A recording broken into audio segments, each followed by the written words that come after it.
Verified that they're not in use in the title, all that good stuff, so we should be okay, but I'll still say in the beginning, like, hey, this character is not deceased.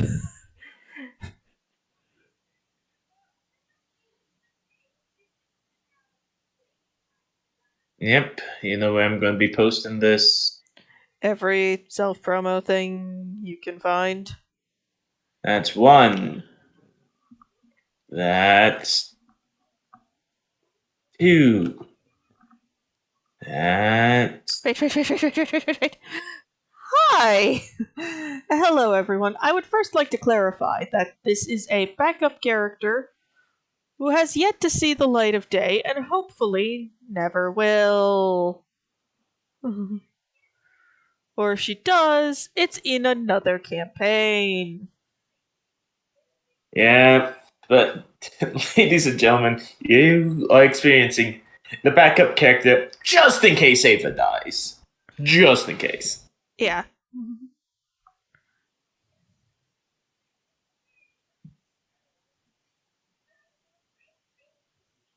And since Ren just said everything involving fate, I am going to give you a bit of a teaser, Susan. I already...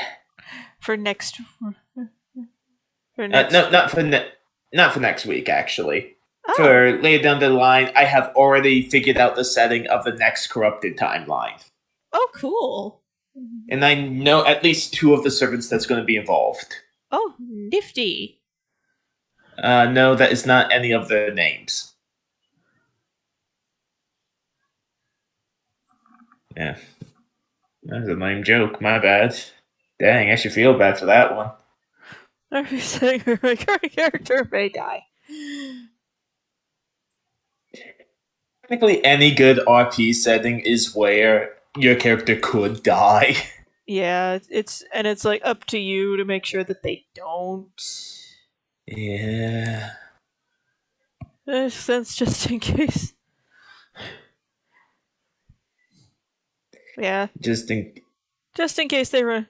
Well, at this point, Theros' nightmare is less the multi-classing monsterized abomination and more like, oh nuts, my leader is dead. Yeah, Taurus's nightmare is, less return to Ava, because Tauros, if Ava died, would make sure she could never become a returned. Do last rites and cremate the body. Yeah, exactly. And for a while, spoiler alert, he'd be depressed because his best friend in the world is dead. Very, very dead. Yeah, and he might become cold and jaded a bit. Oh yeah, Ava's parents would be pissed. Oh yeah, and they'd probably blame the party. Like, no hesitation blaming, because they're not humans. And if they were humans, not Acroans. I think they just kind of blame everybody who didn't, like, remove Ava from Theros forcibly. Like, just pick her up and take her out of Theros.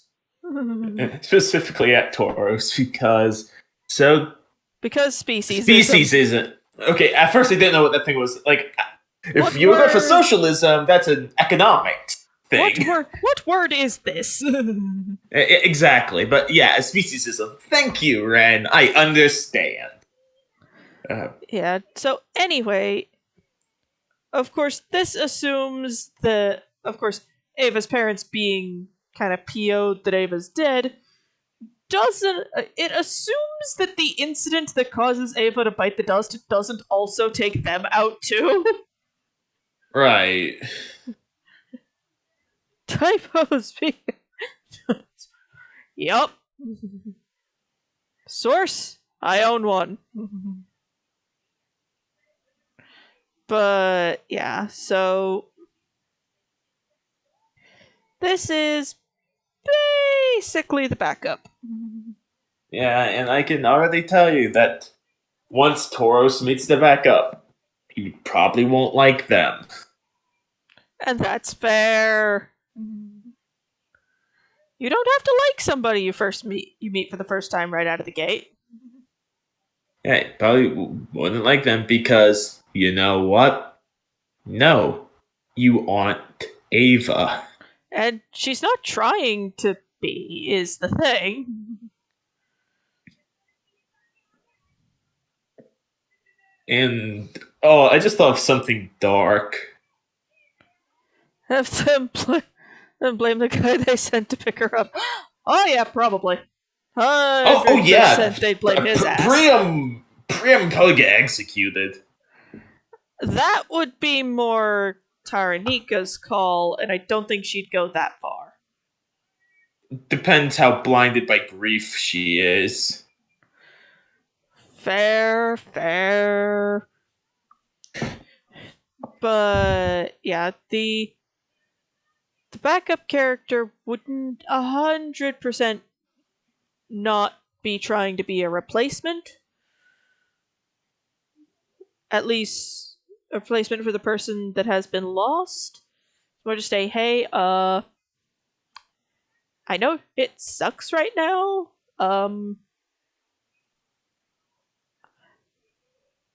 And honestly, this particular replacement character probably would only stay around as long as necessary to be able to use their ability to quote unquote. So basically I'm gonna be blunt here. I'm making a druid. Cool. They're one of my favorite classes. And they would be sticking around about as long as it took for them to be able to bring Ava back, and then they'd just politely bugger off back into the woods. Magic using. Are all Masters in Fate have a magic using? In the Fate campaign, yes. In the show, the mechanics of magic are a lot more complicated. Yeah, a lot more loosey-goosey. Well, with D&D, I've talked to the players and I've explained how this is still magic. It's still magecraft, but used in different ways. Yeah. I will say this, my character has no idea what to make of the whole wild shape thing. Just, what the freak is that? Recently I had... Now, spoilers for you guys listening in. I don't have a backup character for Theros, because Theros is my boy. And you don't plan on him kicking the bucket anytime soon? Yeah, I don't plan on him dying anytime soon, because if he dies right now, everyone's just, oh shit, there goes the only one with Revivify. Well, nuts. Making her as a backup plan. Oh yeah. Yup. Yup. She Latest Theros fight was good, though. Yeah. And we're not done yet, either. Yeah, spoiler alert again, this fight is a two-parter, which is awesome. I've always wanted a two-parter fight, because that just feels epic. Yeah. And then I wish we could talk about it more, but the episode hasn't come out yet. Yeah. But yes, due to events that have occurred in the most recent episode to be recorded, not to be aired, I am crafting her as a backup. I love it, but even I have to have a plan. Yeah. But yeah, basically, I thought, okay, we're not trying to make a replacement, so let's try making something different.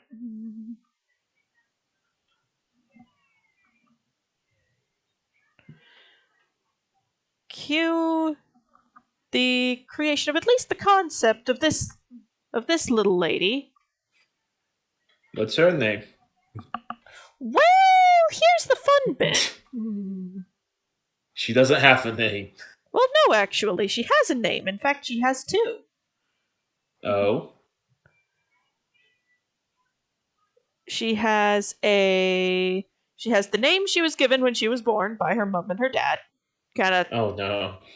basic stock name there. Still figuring that one out. Does she have a hippie name? Um, she has a name she uses in place of her actual Oh. name, but it's not like a hippy dippy name. Ah. Not like White Lily Stardust. How Note did to this self. character become a druid? That is something. Well, I'd figure that out if this character ever saw the light of day. Oh, son of a. Wrong layer. You know what? Okay. We're keeping it.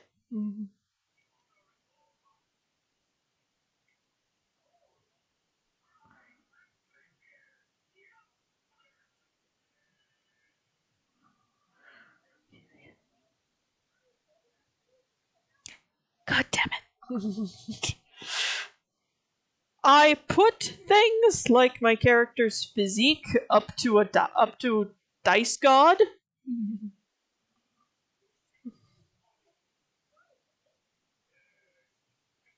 Susan, Yeah. can I say something without getting in trouble or hit? What are you going to say? Yeah, guys, this is not a replacement for Ava. Look, she has tits.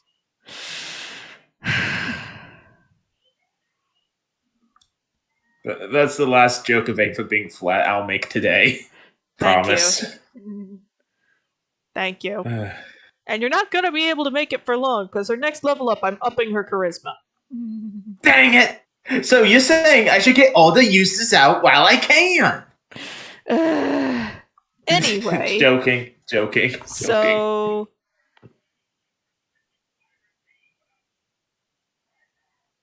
this young lady picked up the idea. Nickname basis for Theros is nickname. Ah, yes, the wonderful Dr. Kronk.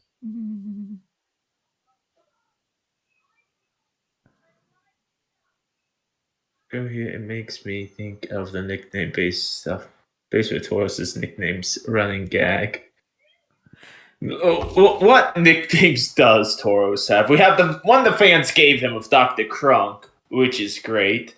Then the one that the Harpies gave him when he was on Pool of Liftwater as the Great Horned One. Which, may I state, Ava thought was both the weirdest and the funniest it ever.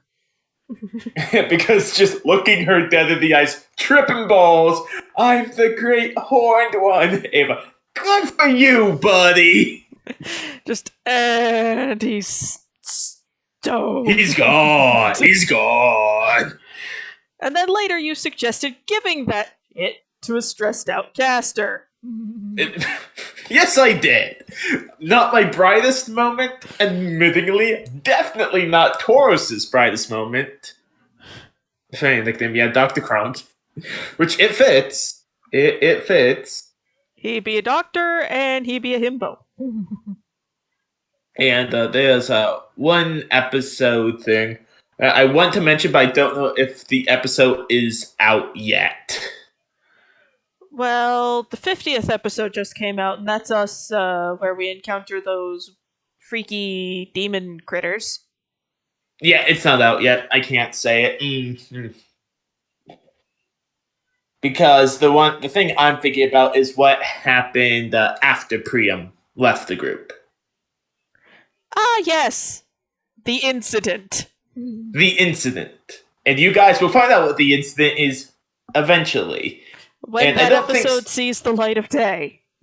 Yeah, and I don't think saying Priam left is much of a spoiler because, he's guest in PC. Yeah, guest characters do eventually have to leave us. Yeah, but something happens the same episode Priam leaves that made all of us go, Oh boy, which we have now dubbed the Incident. Oh, god damn it. The thing is, I don't even plan on her being a spore druid. Speaking of spore druid. Oh no. Jin. Just Jin in general. Jin is a lovely person who means well. Even though I'm pretty sure they've escaped a home for senile terrapins. Most likely. At least it's not accidentally killing a village with murder shrooms. No, Jin hasn't done that I'm aware of. And the Theros crew hasn't done it either. Yet. The Dames of Astoria crew, though, we did do that. It was an accident, but we did do that. Yeah. I can't reason that. I just feel like if the Theros crew met the Dames of Astoria crew, the Theros crew would just be like, okay, so we're not as bad as we thought we were. We're still heroes compared to them. Hey, there's no record of what happened with the Widowbloom incident. See, that's the problem. Yeah, just the fact that there's no record that we did it.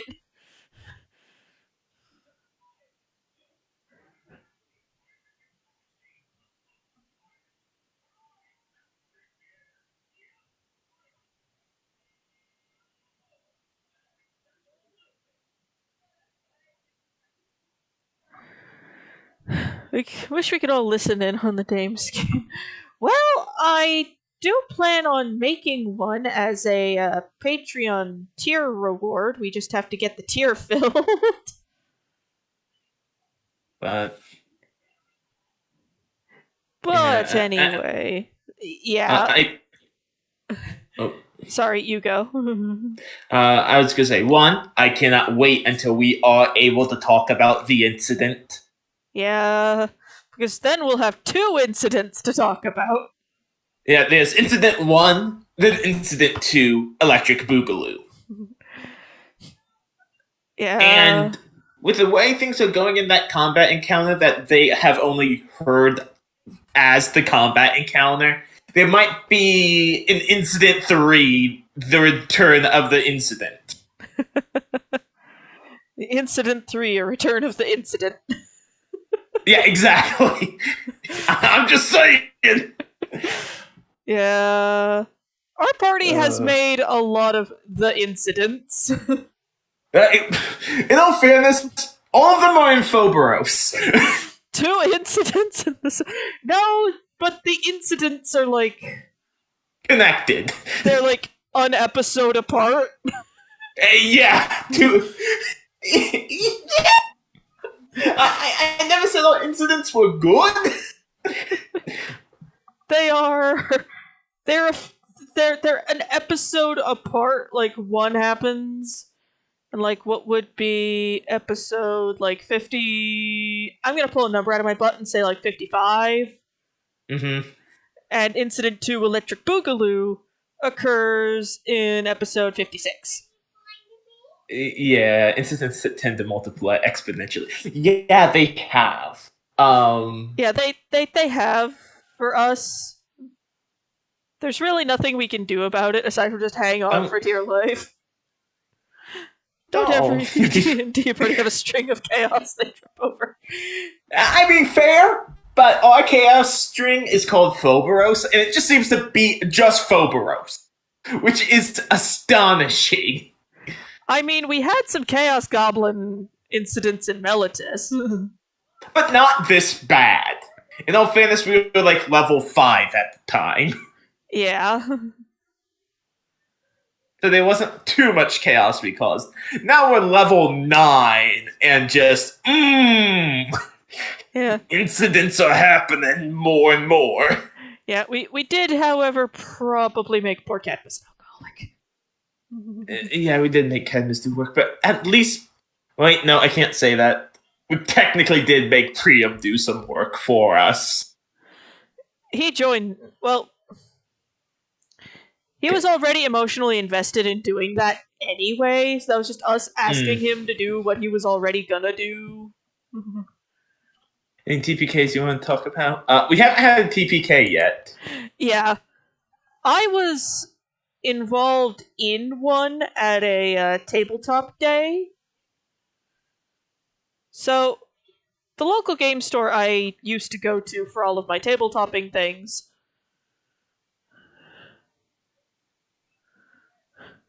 The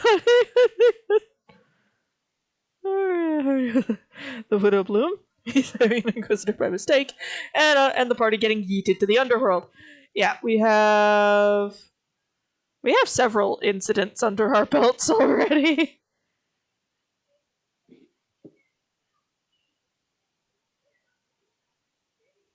Okay, let's think what incidents the Theros crew has caused. There was Aslan cold cocking a priest. Mm-hmm. I wholeheartedly agree that the priest started that, but still. Yeah. Tauros getting stuck in the floor. That was just a hilarious outcome of Ava trying to teach him how to wrestle. Yeah, and him being stubborn and not giving up. It's like, say uncle, damn it. No, okay, scrunch. Yeah. Which led to a rather hilarious assumption by the party's satyrs. Long story short, they assumed Ava and Tauros were boinking. Okay, let's just get that out. And then we're very surprised when Ava came downstairs the next day under her own steam. Yeah, and then there was,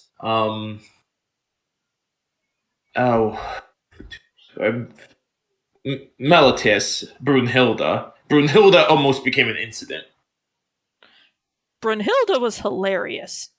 It was. Thank you. Then we have, the Dick Snakes. That was just funny. Immature as all get out, but funny. Then we had, Cadmus getting kidnapped with Tauros, but they returned Cadmus with none of his clothes. Buck naked, trussed up like a Christmas turkey with a bag on his head. Yeah, and well, Tauros, they had to drag. Somebody threw out their back doing that. Yeah, what FGO classes would a druid compromise? Well, here's the thing. Caster. Druid, yeah, they are a caster class, but they're a mix of caster and melee. So that would be hard to say. Caster, because there's some casters that do melee too, like Charles Babbage. Charles Babbage is a very strange entity. He's the cool mech guy. Then there's okay. Now, how you label incidents could be different, because then there was the failed date between Tauros and Tia, where Nylea may have gotten involved. And was cranky about it for reasons known only to Nylea. Also incidents. Would you count Nylea trying to starve us to death as an incident? That was us failing horribly at figuring out what the hell she wanted us to do. So okay, so I'm not sure if that would count as an incident. Okay, I'm not counting it then. Right. Tauros offering Cadmus a pool of lift water. That's an incident. Cadmus discovering everything he discovered about Ava. Although that was just funny. Cadmus discovering gods exist. Well, he knew gods existed, but he got to see one and got to see how the Theros crew handles gods. Yeah, and Theros crew don't care. Which in our case is talking shit. Then there was the riot that almost happened, which almost got Menelaus killed. Or at least severely injured, that Ava got involved in. Okay, we're still in the Melitus arc, and we've had 10 incidences so far. Now, none of these are in chronological order. No, we're just listing them off the top of... I'm just listing them off the top of my head. Same. Then Druids of Tur. There was one incident there that may have a consequence. We'll know in 9 months. Approximately. Approximately.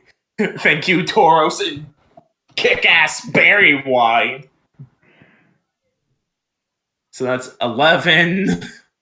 The pirates, the actual pirates, I think that count as an incident because Takis gave them Clothis' temple. Just said, here you go poke around in there. So that's 12 incidences. Which count Cleo as an incident? Yes. Yep. Okay, so Cleo, that's the 13th incident. Oh boy. I did not know we were going to get this high this quick. And for a while we would chill. Then the stone giant happened.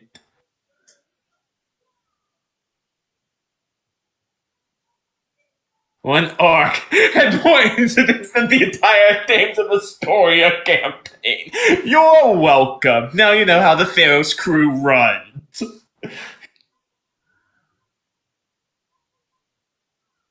Then you had the stone giant, which I still say it's bullshit that it could heal itself. I wholeheartedly believe that thing was something my husband homebrewed. It's probably something he homebrewed so Priam could have a cool entrance. That's what I believe.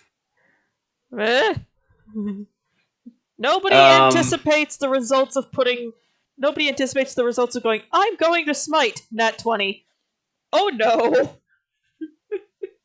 Yeah, which, it rubbed a lot of the crew the wrong way. And he just one-shotted it. Well, looks like we're useless. Because the party was coming off of some really messed up shit. Yeah, basically it was Theros saying, hey, F you. And by more than twice the amount. Yup. No, we're not done yet. There was... falling into the ravine. No. Yeah, falling into the ravine. The terrible hallucinogenics that Theros got. Theros and Priam got to go on a trip. Yeah, which still apparently got the funniest reaction from you guys of, I don't even know you! Theros to hallucinogenic Cleo. Which is, to be fair, like, he did not know Cleo from a hole in the ground. Right. So that's like 14, 15. There's the fact that Priam was tripping balls. Yeah, I count that. So he's 15. Yep. Dragon, 16. Theros, willing to sacrifice himself for Spyro. That would make 17.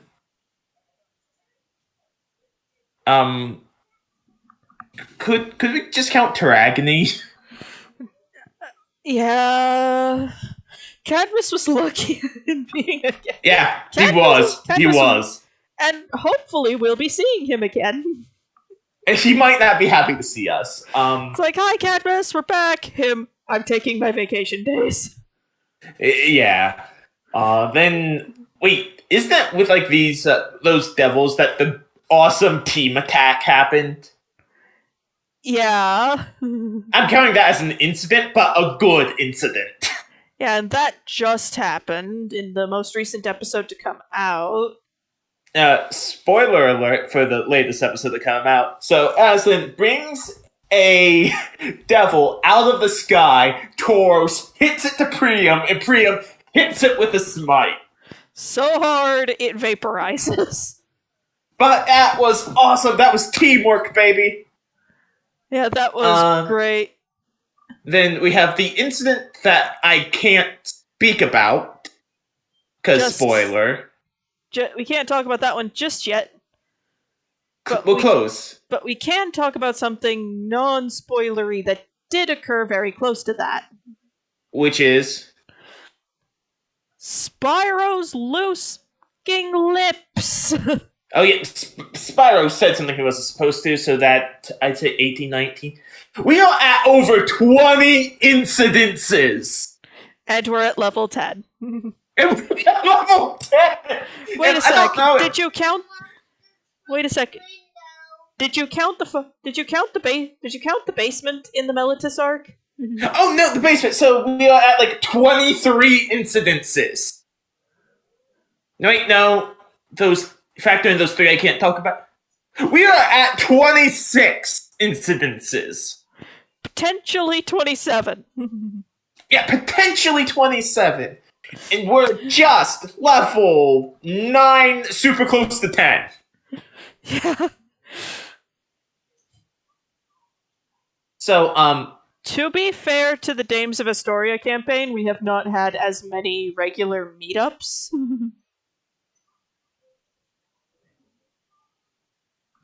but also, and also, for the Theros crew to have someone in their corner defending them, it is a Greek epic campaign. Incidents are just abound. Yeah. Incidences are part of the world, practically. Yep. Oh, yeah. So, yeah, we are at like 25, 26 incidences. We're at a lot of incidents. Not all of them was awful. I think I need a highlight. Yeah. The priest started that one. Wait a sec. Did we count the quote-unquote Jude Alter incident? 28 incidences. We are 2 away from 30. Incidences. Incidents. Yeah. I know, I was just being dramatic. Fair enough. But, yeah, the Theros crew has things happen to them occasionally.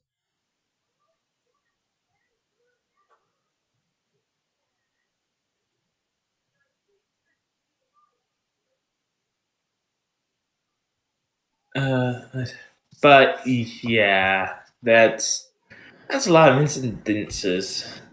Yeah.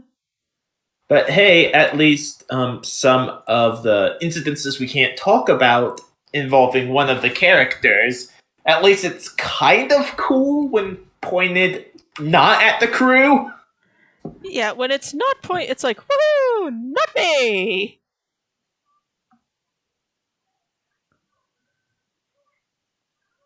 You know, that's just and it's not me! Woohoo! Though when that episode does come out for the first time, I'm sure people are going to have questions, because we all did. It's like, what the fuck? Yeah. Yeah.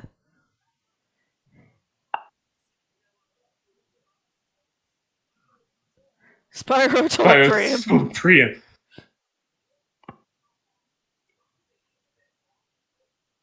Yup. To make him promise not. Yup. Because Spyro sung like a canary, and Ava had to admit that she'd been intimate with Menelaus. And Spyro was apparently shocked that it was just the one time. Which led to him just further digging the hole for himself. But yeah, Ava did manage to convince Priam not to tell her parents. At least the chain of events that he knows.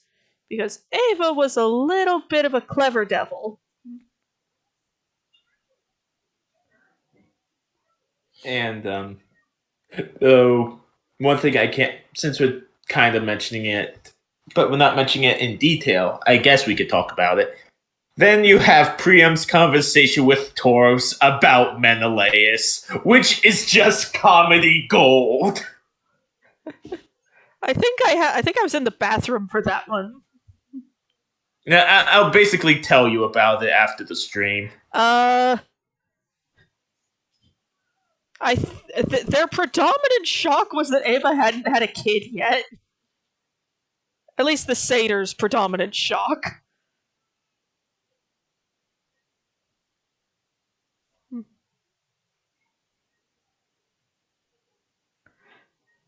Priam was just kind of still reeling from the fact that oh dear god, the princess has a boyfriend that her dad doesn't know about. Oh no, oh no, oh no.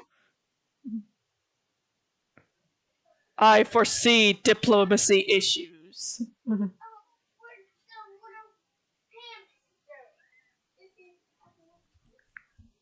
Yeah, the predominant shock, from what I could tell, was just that Eva hadn't had a kid yet.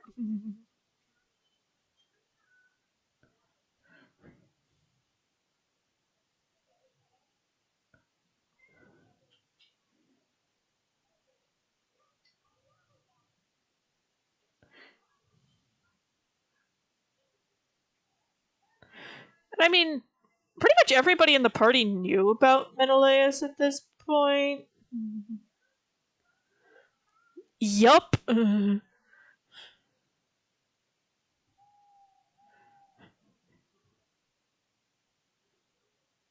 There is also the unspoken question of where and how would they hide it?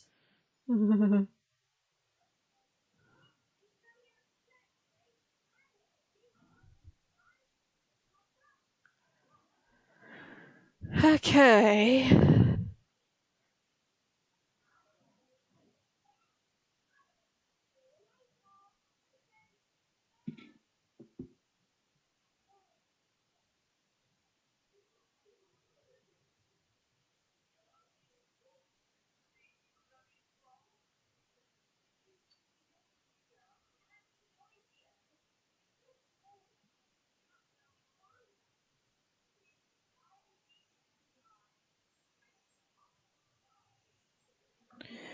Did she tell the where this from? Yes.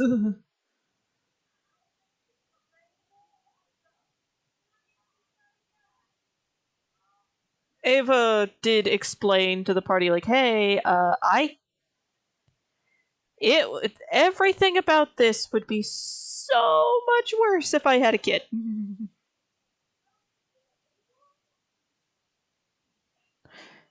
And also, my father would kill me.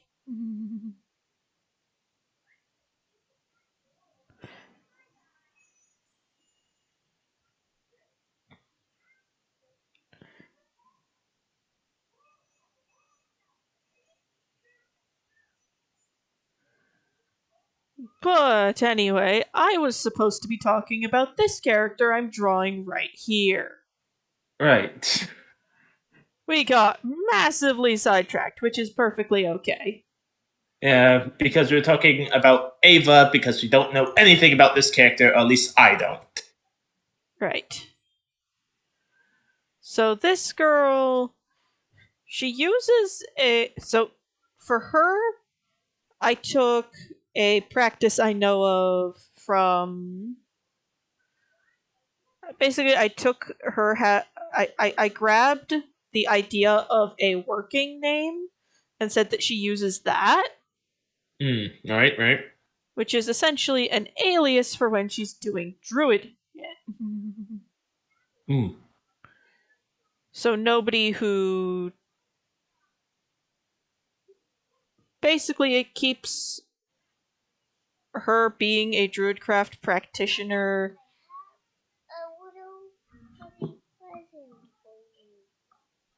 Oh. Thank you, baby. Now, can you go back to what you were doing? I'll keep an eye on it, buddy. Hey, why don't you go use the bathroom, okay?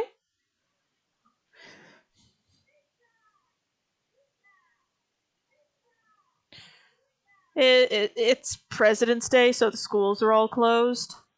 Ah, right.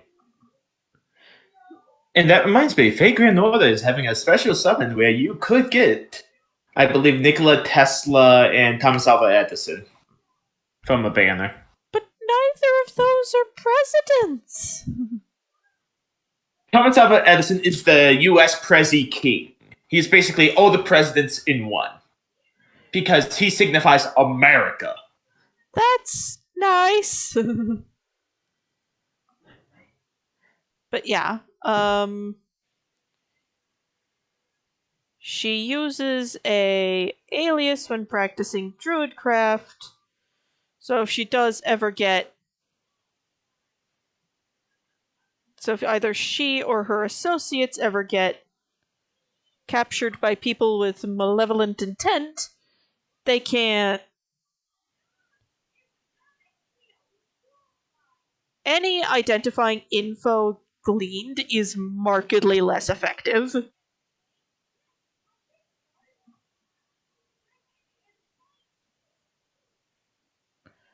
If that makes sense.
But anyways, so I decided I'd give this young lady a fairly I wanted to keep her name nice and simple because I have seen that time you started making some art for that is something I'm going to be starting up on I think tomorrow or the day after.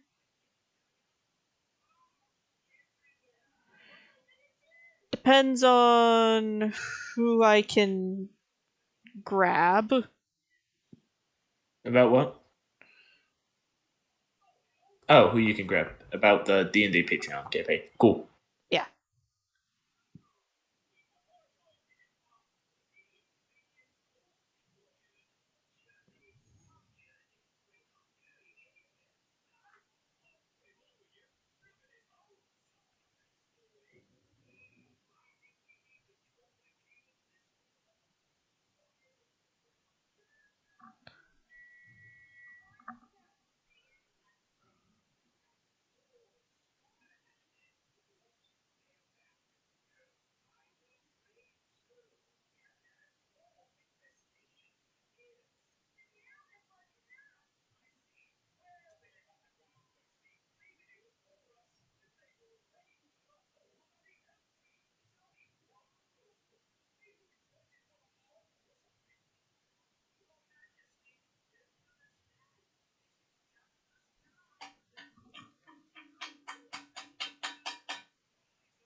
Yeah, so we'll have to do her later in the week then. Don't worry too much. And I hope the booster doesn't beat you up too bad.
Don't make it do fun.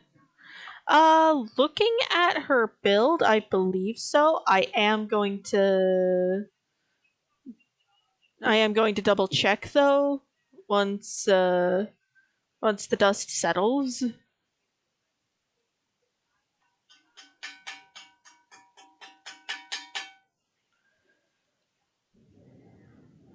But anyway, so this young lady uses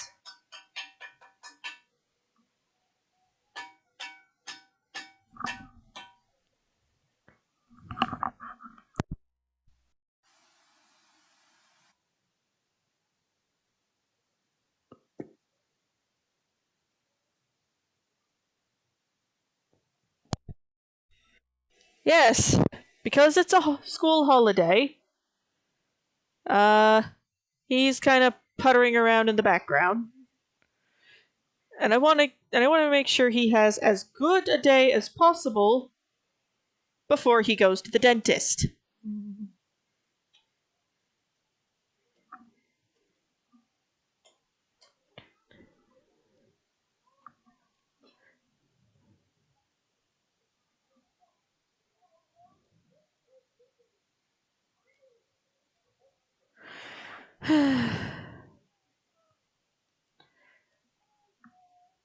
So, I was going to talk about this girl here. So, she goes by the working name of. Actually, here I can write it down. And I did check that this is a suitably Greek epitaph. Crow, are you still with me? Huh? You're still here? I was watching a video of a cat. That's fair. So, I'm just gonna write her name over here in the corner. And I checked that this was a suitably Greek name.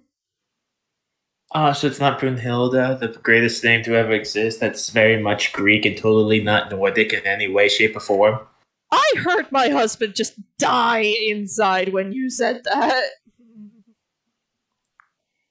Oh, trust me, I've heard him die inside when he was locked in a cell with Elizabeth Bathory. Her working name. And I'm so sorry about my handwriting again, everyone.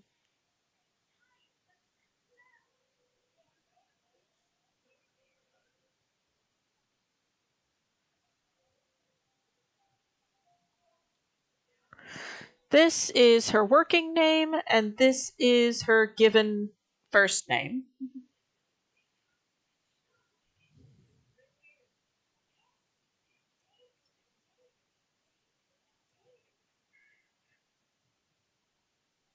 Core? Kore. It's a Core. you can pronounce it however the heck you want. I have the Core. source I got it from right over here. I just have to scroll down to it again. Mm. I apparently someone died when they heard Brunhilde. That would be Cataclysm, and yeah, it was kind of funny. It was funny.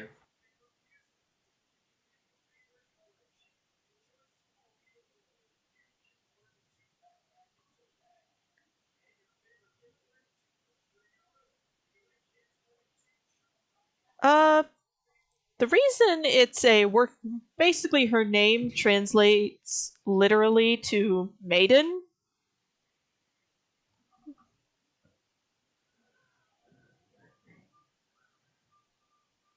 and an was an epithet for the goddess Persephone.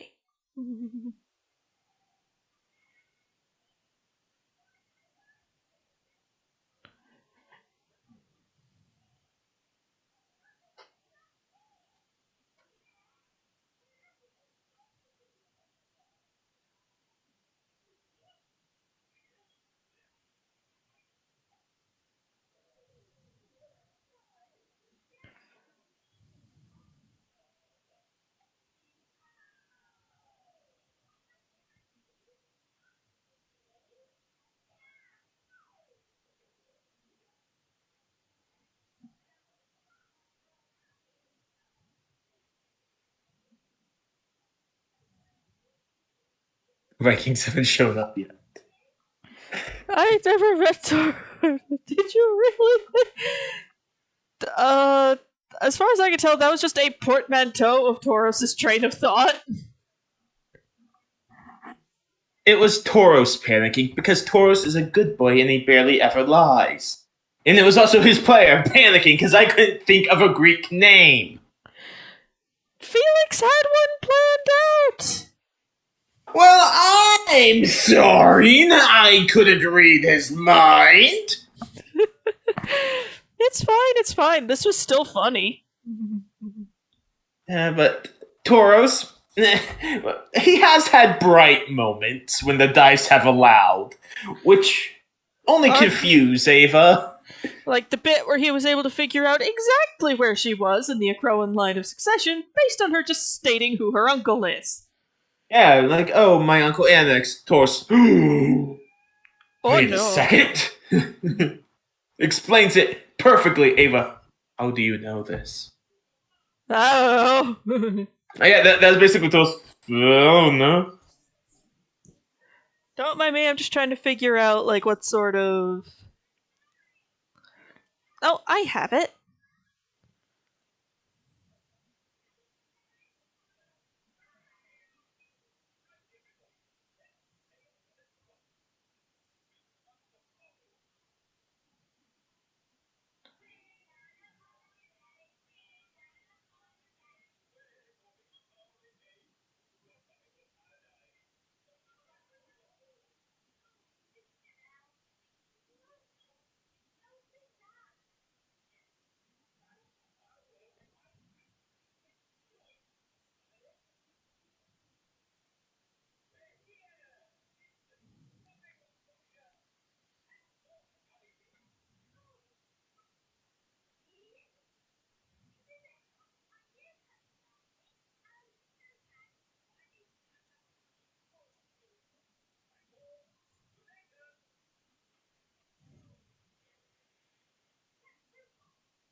But yeah, so Kore, or as her very close friends and family would know her, Acantha, took to druidcraft just kind of, I hate to say because, but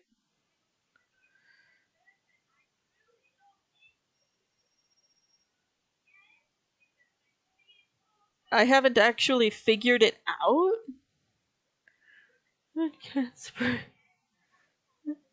We all love Tauros, even if his brain doesn't want to do things.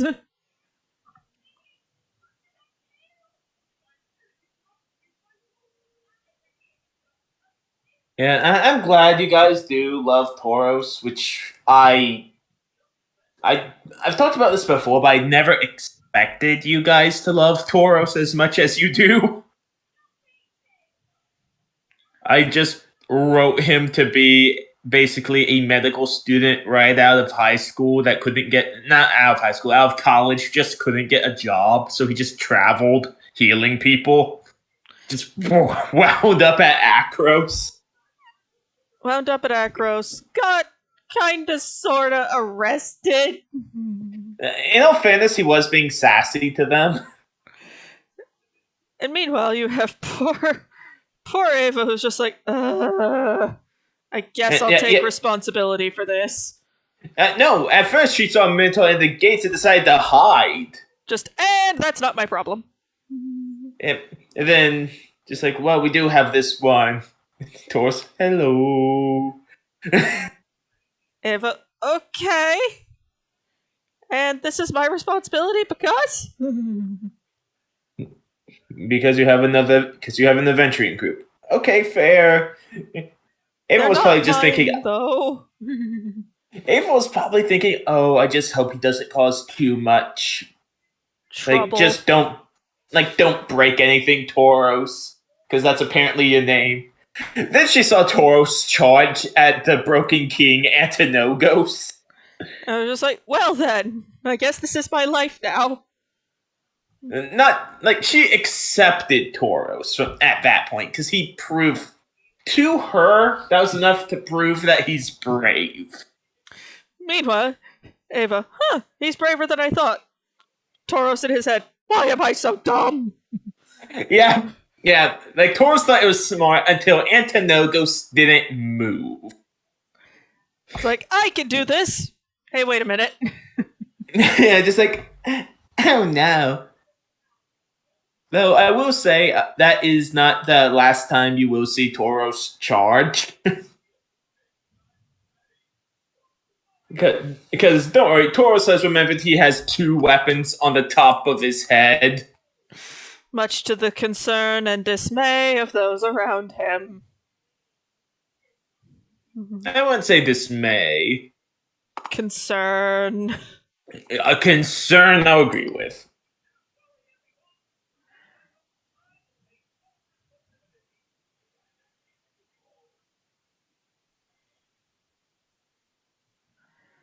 So,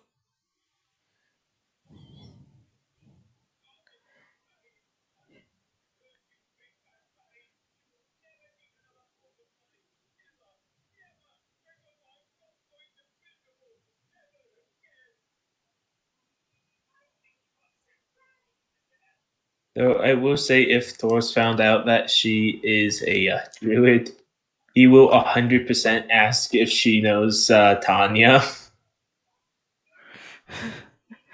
And depending on the whims of the DM, she just might. If she did, Tauros would just be like, oh no. It's like, yeah, I know her. We learned side by side. Why do you ask?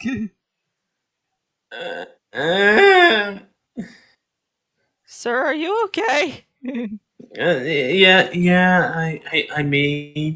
I might be.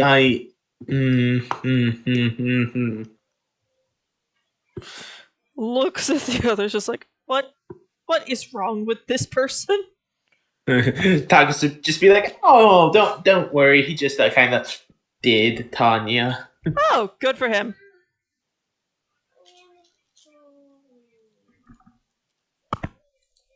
I'll get you some lunch in just a second, buddy, okay? But yeah, Theros is well aware that he is not the brightest bulb on the Christmas tree. Because of his wisdom. He's wise enough to know he's dumb as a post. That gosh, it was probably the biggest fact. From what I've heard from the DM, it wasn't Farika telling him the answer, but it was Farika guiding him, like giving him a hunch. It was Taurus's job to go through with the hunch. Right. He could have not gone through with it at any moment, but he did.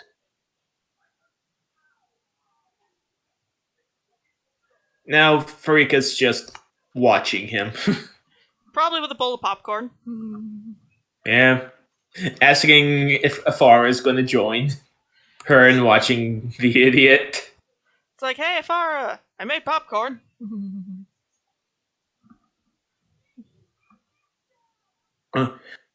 Farika, why'd you make popcorn? Oh, we're going to be watching Theros. Ooh, yes, please.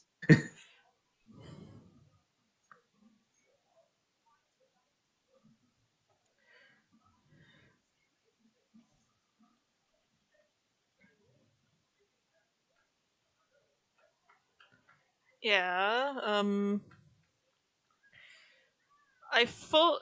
Corey is very much a... So there are two distinct nature gods in Theros. Karametra and Nylea. Yeah, Karametra's the crops, Nylea's the forest and the wild animal. Places.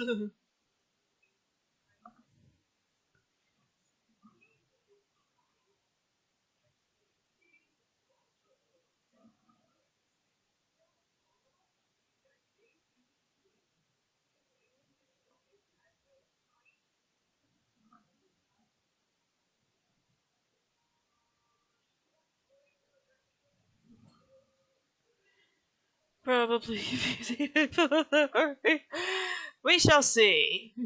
We shall see what comes of things.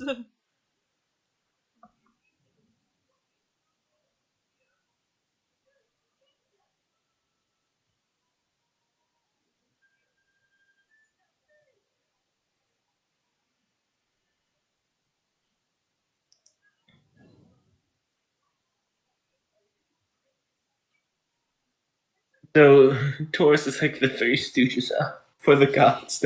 I don't think so, but I don't know because I think we've established that Phoenix doesn't take Taurus seriously at all. He doesn't like him. Yeah, Phoenix does not like Tauros, but it's not the same reason why he doesn't like some other people. It's for his own special Tauros reason. It's like, why do you dislike that person so much? Because he's a fucking idiot. Yeah, and how much Tauros has kind of hated Phoenix for a while. It's like, I don't like you. Feelings mutual, bud. Yeah. There are people in the party with mental stats higher than Ava, i.e. Jude.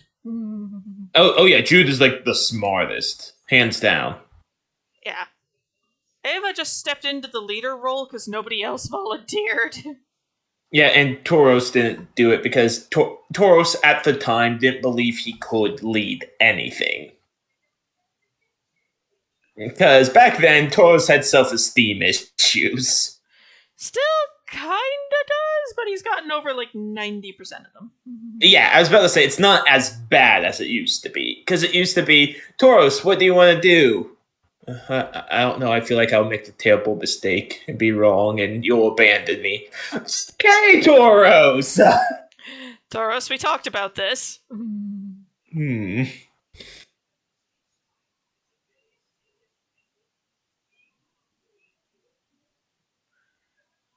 It's just, Tauros, we talked about this. But now Tauros is just, I know what I am. I'm the champion of Farika. I'm a medicus. I'm the medicus of the Theros crew. I have an important role. I'm also Ava's advisor. Much Which, to the confusion of practically everybody else who meets the party. yeah, It's like, you take I, counsel from that. He's got a name.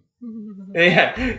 Ava, first, he has a name. Second of all, he is surprisingly useful. Well, what do you mean? Oh, he knows the Akroan royal family off the back of his hand. Oh, so he's from Akros. No, he's from Melitus. But yeah, explain that one. I don't know how he does these things, but he just does them. And though a bit of a sneak peek of what's happened that you guys don't know about yet. So Toro suggested something that might break the Geneva Convention. Geneva Conventions don't exist yet. I know. I'm just saying that Toros is the one that came up with the idea first.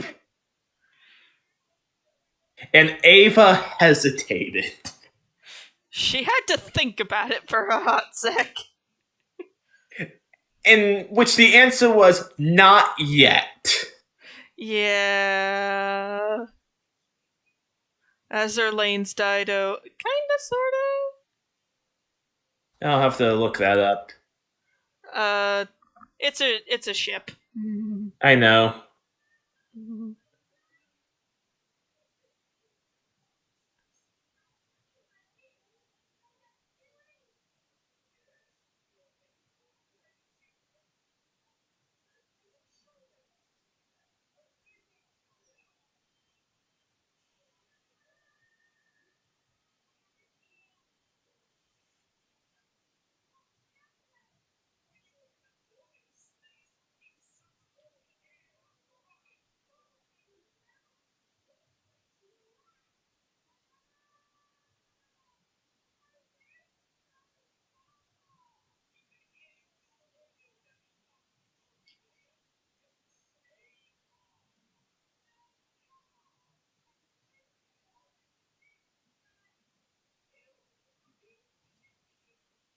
But I still take pleasure in the fact that Ava hesitated and told us I'll think about it.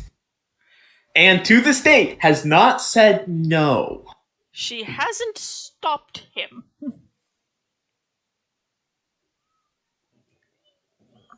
In the latest Dames session, well, we discovered why there are creatures of ill omen fluttering around the place.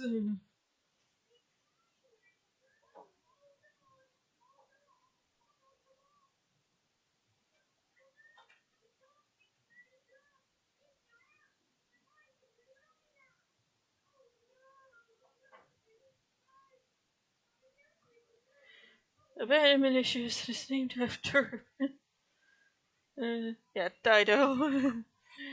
Yeah.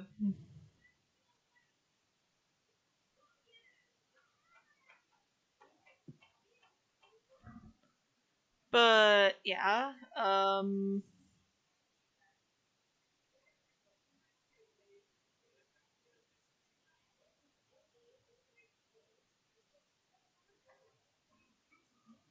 creature. So in the world of Dames of Astoria, there is a creature called a Seeker, and they're really quite attractive. But they are believed to flock where bad things are about to occur. They're kind of like Absol in a way.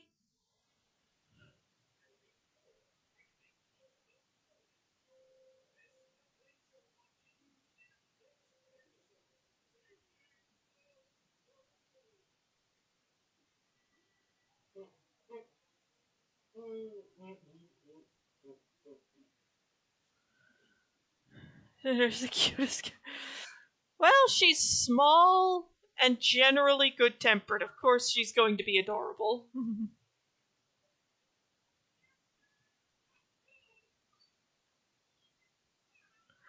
But anyways, Kore or Acantha, um, I haven't figured out yet why she went into the arts of the druid, but that's something I need to figure out with the husband, should she ever see light of day. Well, they're not trying to prevent it, they just kind of show up before it happens. That's why I said they're kinda like Absol.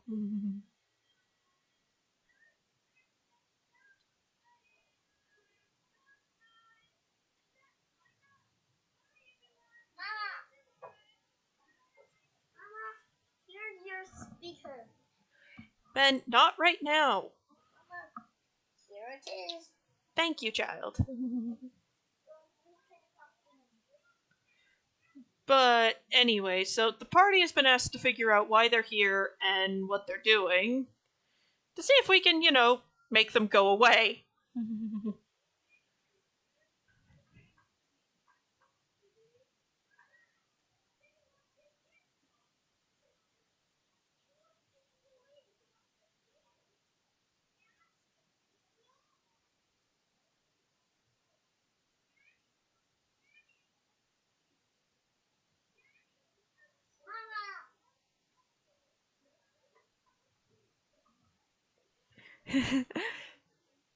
Thank you. I'm glad you guys like him. He is a little cutie pie.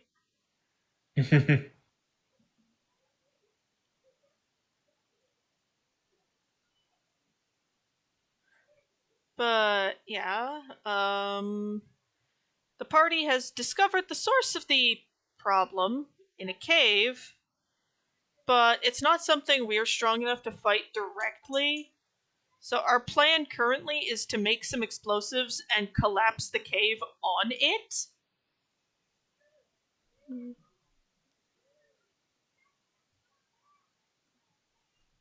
Hey guy, things been going pretty good over here. Just Hey, kind of guy. existing.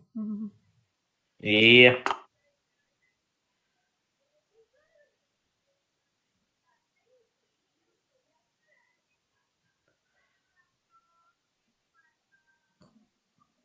Excuse me.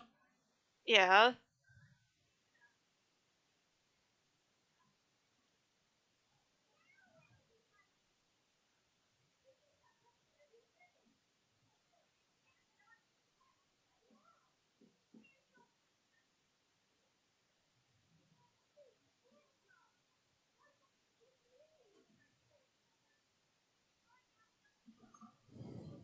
We're here to tell you. Yes, the seeker. Yeah, we know we're not strong enough to take it out ourselves. The only issue is we just have to find a recipe for explosives.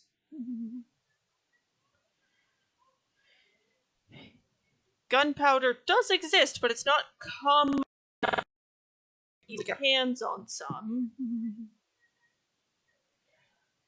So we're just going to have to figure something out.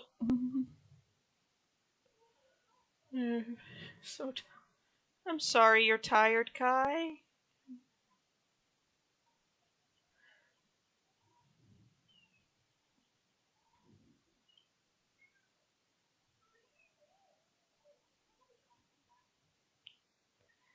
But yeah, Cora also has one of my favorite traits to give druids, which are druidic tattoos.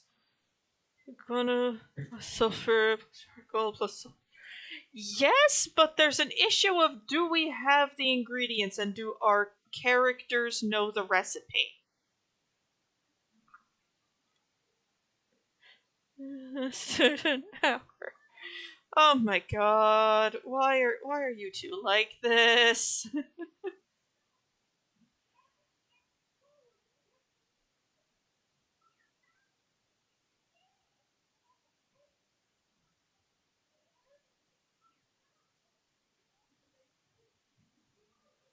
Mr. Tool? Yep.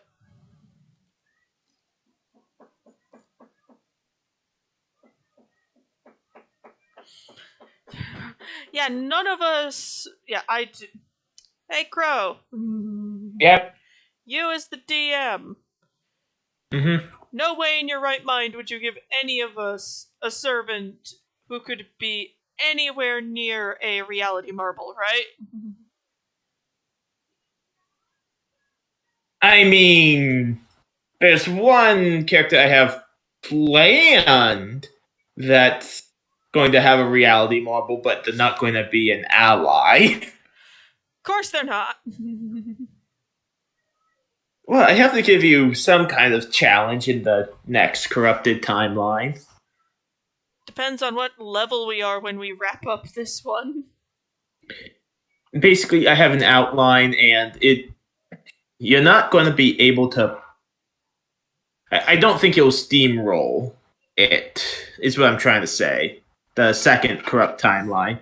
I'm going to try and keep things challenging for you guys. Right. And I mean, definitely we probably wouldn't be able to steamroll it. Right, because I will say this, there is a reason why I'm giving you guys some quests to do next time in the Fate campaign, so you guys can get some EXP. Yeah, so we can do some leveling real fast. Reality Marble, what level of... I believe they're still currently level 3, almost to 4.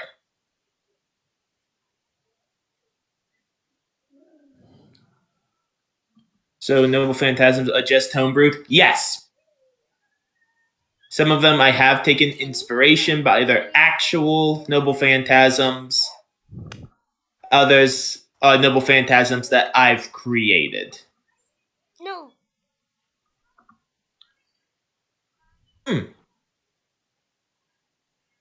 Kinda say, any requests for Drax Broxus tomorrow?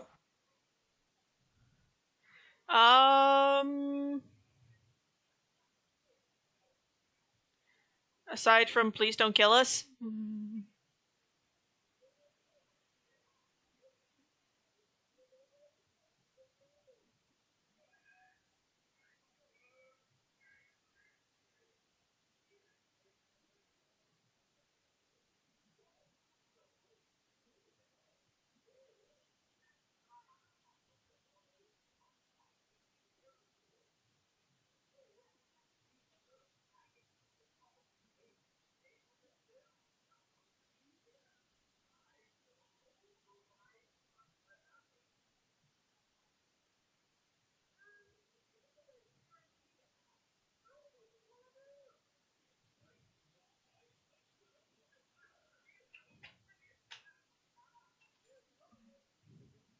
I have my chicken back?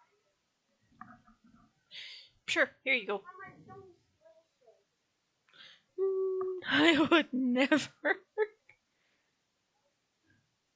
So, to explain for Simon and anybody else, Crow, you who are more knowledgeable of fate than I, what the heck is a reality marble anyway? Okay. So that's a bit tricky. How are they explained to work in the show? Okay, in this show. Okay, I'll explain it actually with the lore, because I'm gonna just, you know what, heck with it. I'm gonna mention a character that's gonna be in the Corrupted Timeline 2, or the second one. Okay. So, Charles Babbage. Okay. His noble phantasm is technically a reality marble. So, a reality marble is a type of thing a servant can create. Yes, not all of them can though. Basically, a reality marble is like a what? It's like a mini plane. Okay. And if he uses the reality marble, it's like an AoE, and you got Dimension of Steam. Dimension of Steam is a noble phantasm, and I love Dimension of Steam. So basically, Dimension of Steam is a reality marble where all of his computer and world egg theory, not for sure. Okay. Um, but basically, it's where all this. It's basically a steampunk's wonderland. Is Dimension of Steam because it's his inventions, his design, and in that reality marble, yeah, it's a basically steampunk. But outside of the reality marble, it is still our everyday world. Okay. It's like a mini plane, basically. And after the noble phantasm, the mini plane disappears. You appear back where you should be, but you still got the damage. You still got hurt. Even though what exists no longer exists. And astronaut Neil Armstrong most likely would be a writer.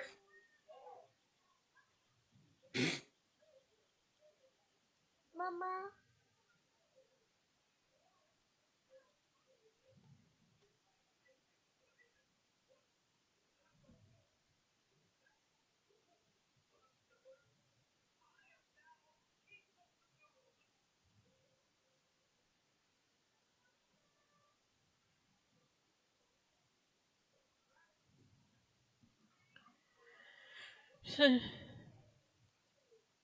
Fair enough.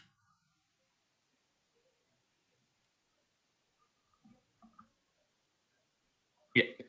Think of it as a person transporting you to their imaginary world for a short time because the world must correct itself. That's a reality marble, basically. It's honestly basically you're in my world now.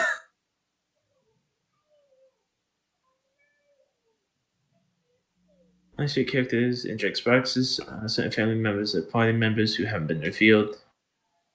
And the couple who run the Bluestone Inn, Bluestone Inn which is in our Mapleshire. temporary base at the moment. Yep.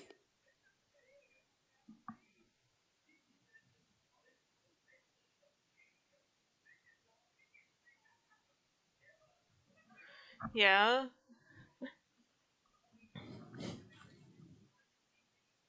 And Lord Isaac, who is not the best person on the face of the earth. So then now talking about Drax Brox's characters, genders, then you have Jin. Who just exists. Jin is Arrow Ace, 100%. Yes. Yep. And you can take things out of your imaginary world. That's how Emiya can spawn lots of weapons out of nowhere. Yes. Sure, we're competing for. Dowing is entirely unaware of the effect he has on Samuruk.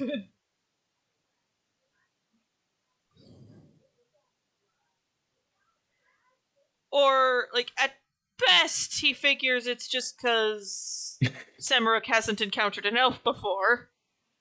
Then Kai just says, "Ah, yes, Arrow rep in my campaign." Yeah, Jin doesn't care about a romantic relationship. Like, she still says everyone's her grandson because she loves them in not and non. It's a platonic love, not a romantic love. She loves them like her family. Yeah, exactly.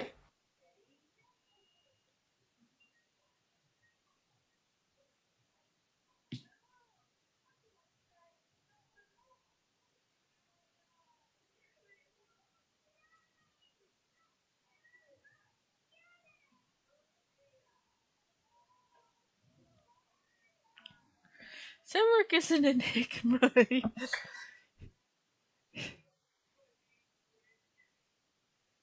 Yeah, Dowing, as far as Dowing is aware, 90% of the effect he has on people is simply because they've never seen an elf before.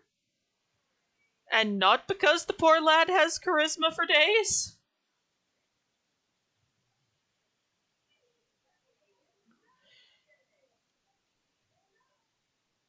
he means well, but he is not. He's more aware of elf customs than he is of human customs. If my my son's a bit little to be learning about fate, so Yeah.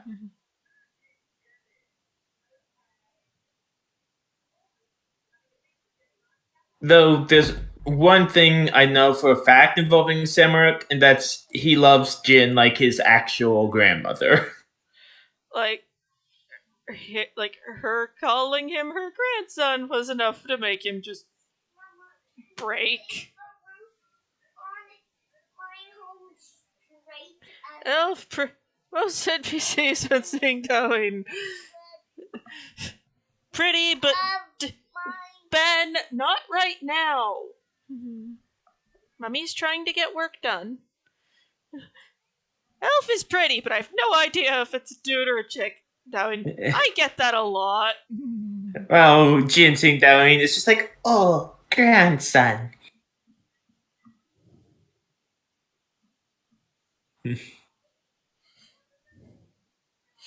When he's older.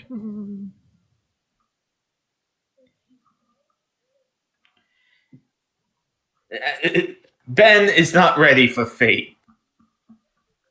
And I feel like if Ben ever asks, hey mom, what is fate? Susan would bring me into a call, put the headset on Ben, and just let me go all conspiracy theorist on the boy. I mean, you're not wrong.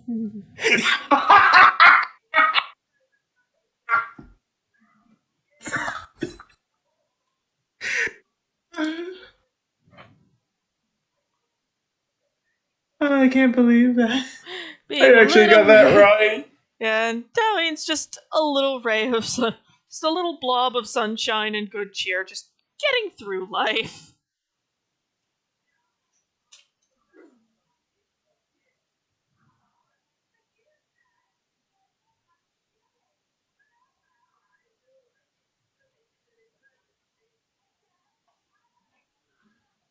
I got cousins his age. I'm not telling her. Yeah, he's a bit little for fate yet. Yeah, because if an older Ben ever did ask me or you, hey, how did fate start? You know what you'll have to tell him. Yeah, I know.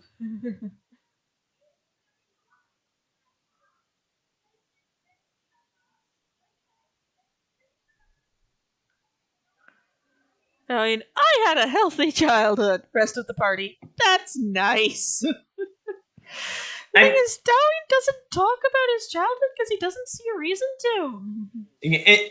In all fairness, Jin doesn't really remember her childhood. But Jin is also starting to go senile, so. Yeah, senile, 100%.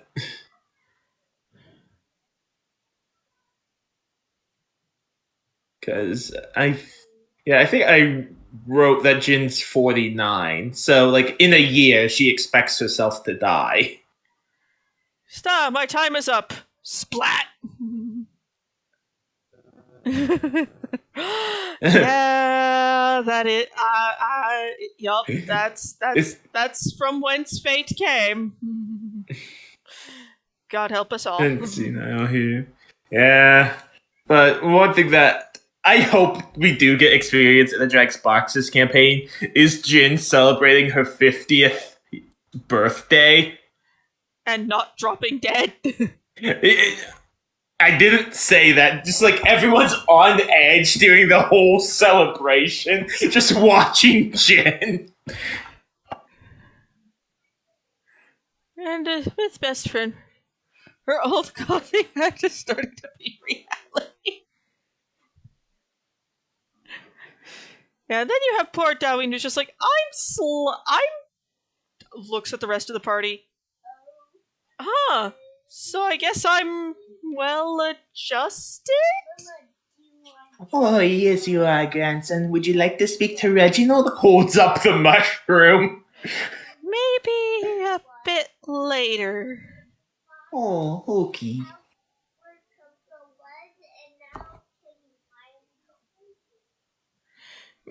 Meanwhile, poor Doween is just like, Dad, the shorter-lived races are weird. Like, I know they mean well, but they're weird.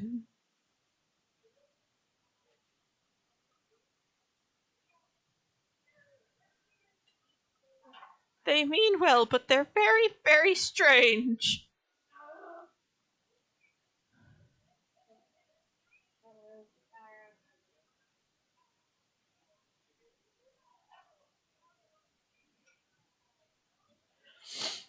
Jack Sparks' crew met the Theros crew. For starters, none of the Theros crew would know what the heck any of the Trackbrox's crew are. Except for Samuruk, because Triton. Yeah, we know what Samuruk is. It's like, oh hey, Triton. Looks at everything else. Hijinks. Low jinx.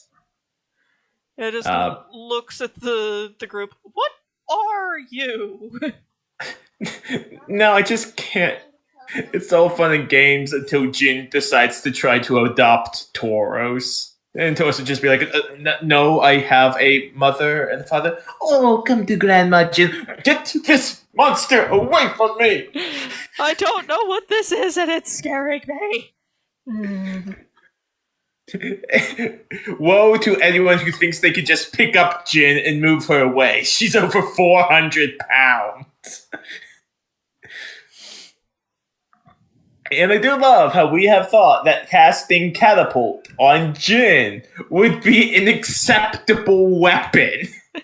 Acceptable artillery. Just like, the villain's just like, haha, I'm getting away. No, you don't. Jin, you know what to do. Okay. Boom. The entire crew would flock to Samuruk for guidance, and then Samuruk would talk about his life, and then everyone would be deeply confused. Yeah. Jin would be trying to console everyone, probably try to adopt Jude, automatically get hated by Phoenix.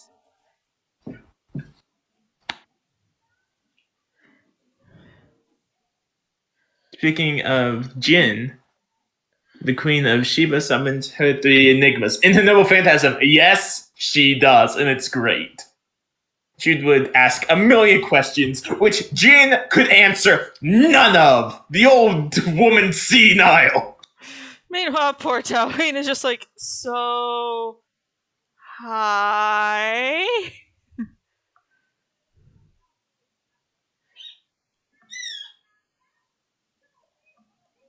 The people... It's like, if anybody asks Doween, so what exactly are you? It's just like, I'm me. That's nice, but what does that mean? Well, does it need to mean anything? How old are you?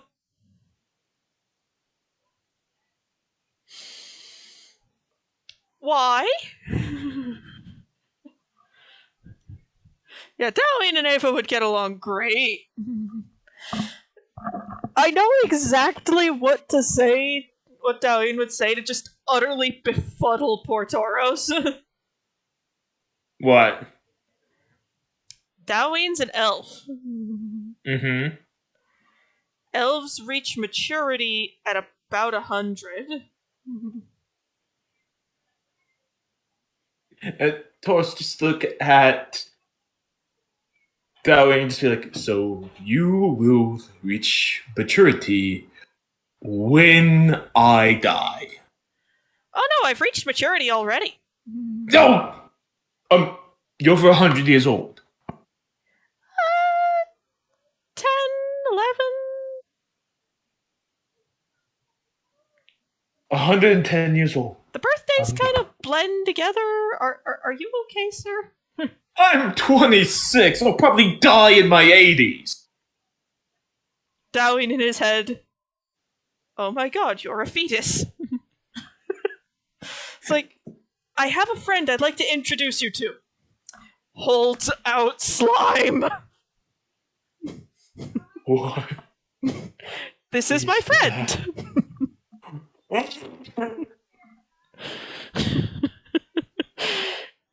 Don't worry, he's sapient. Then Jin tries to comfort Taurus. Oh, do not worry, big grandson. I would. No, he wouldn't be asking questions at this point. He'd just be like, "What? Oh, I'm going to about die in a year. Oh, how old are you? Oh dear, I am only 49. Oh no! What is up with these ages? Well, we're all different species. Oh. In Theros, we all live about 100 years, that's it! Is this man okay? I don't I'm think not okay! Oh, I don't know how to help you, sir, but, is there anything I can do for you? That I might be Wine. Just get me wine. Lots of it. Maybe I'll just drink myself to death. I'll see what I can do about that. Thank you.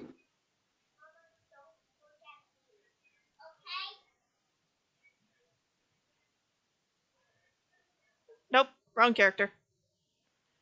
Jude is made of bronze, so I was trying to grab a reference of Jude for Kore's sword. Question for Tauros. Astolfo.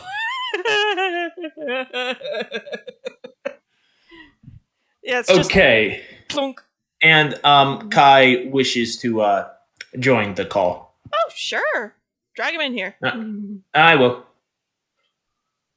If I That point would do us just wine. Yep. Just wine, please. The entire. Oh, it says the stream's offline. Oh, it's online again. Oh, it's online now? Hello. Okay, cool. Yeah. Oh. It couldn't handle the DM coming in. Hi, guys. But to answer Ren's question, question for Taurus, Astolfo. Taurus would be able to figure out if Astolfo is a boy or girl because of a medical exam. But the question is, would he be able to get Astolfo to hold still long enough for it? This hold person. But yeah, I feel like Jude would just be like, at first he would be kind of, like, hesitant of these new people just appearing out of nowhere, but then, I actually think he'd get along with Jin quite well. Because Granny. Sure. But yeah, if Jin tried to adopt Jude, I feel like Multiple Spyro parties would object. I feel like Spyro would be like, no, he's mine. I raised him. And also Felix would just be like, what is up with this grandma? What is this? He'd be like, this is curious. Not sure if I want to get involved. What is this? Yeah, but Tauros might just have I need alcohol. Tauros always needs alcohol. Mm. Though he's not an alcoholic. Yeah. But yeah. I'm gonna work on Dragsbroxus today, because we're having it tomorrow. Yeah, we are. And I've been working on the Fate campaign. Since, Nice. This is the no Fate week. This is your off week. Yep, this is But, my off week, which lets me work. But two things you can expect. One's very pleasant, one's very unpleasant. The two things you can expect in the campaign tomorrow is do you want the pleasant thing or the unpleasant thing first? Unpleasant. Makes the pleasant thing seem better. Lord Isaac, There's the unpleasantness. The pleasant part is festival. Yay! June. Oh, I am glad I get to go to a festival before I die. Dowing mild concern noises. But the party kind of horde of demon pillars. What do you Well, do? we're Well, not- fortunately, this is a bit of a spoiler? Question mark. There aren't any demon god pillars in the Fate campaign because that's already been that Dealt with. timeline. Yeah, that's already been dealt with. Ritsuka has already defeated all the demon god pillars. Has had that mess mopped up and is currently taking a breather. Yeah, well, this is a new This is a new mess. That he is not physically present to clean up. Yep. I mean, there's a lot of situations that Phoenix wouldn't want to get himself involved with. Yeah. He's smart enough to be like, "Yep, this is beyond me." This right here is a terrible idea. Mm-hmm. I'll watch it play out, but I ain't getting involved in this. Yeah, like Right. with the dragon, he was like, "Nope, we're getting out of here." Nope. It's like, you're a god. How are you scared of a dragon? I don't think he was scared of the dragon per se. I think he was just like, "Yeah, Jude can't handle this right now. Nope, outie out. Goodbye." We're not dealing with this right now. He's like, "I'm going to take my toy home elsewhere." Yeah. Oh, Phoenix has made it obvious that he doesn't like Tauros. Oh yeah, no, he hates you. Lava told me in confidence. He was like, "Phoenix hates him." I was like, "Oh, goody." Though, Though he hates Spyro more. yeah. Glad to know the hatred goes Spyro Tauros. Because Yeah. back in the Yeah. Meltus arc, Phoenix didn't care for Tauros. It wasn't a hatred. All of a sudden... Well, I mean, I'm not saying hatred as in like he cares, but it's more like I don't like you. But basically, I think the list is actually Spyro, Aslan, then Tauros. He doesn't really care about Ava, surprisingly, 'Cause is Ava what hasn't- Lava told me. Eva hasn't really been getting involved with Phoenix's mess all that much. Though, hey, Ava does have another god that hates her, thanks to correlation with Iroas. Oh yeah. Yeah, well, there's not much I can do about that.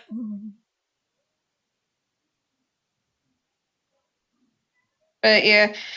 I am excited for Drex Broxus tomorrow because I love the fact that I don't really know what's going to happen because Samuruk is technically the leader and Samuruk is very hard to predict. Samuruk is also a disaster. He is a disaster, but I love him. But you know how I would know when the party's screwed in Drax Broxus? How? Uh-huh. If they went, behold, a fearless leader, Jin. That would just be we're all going to die.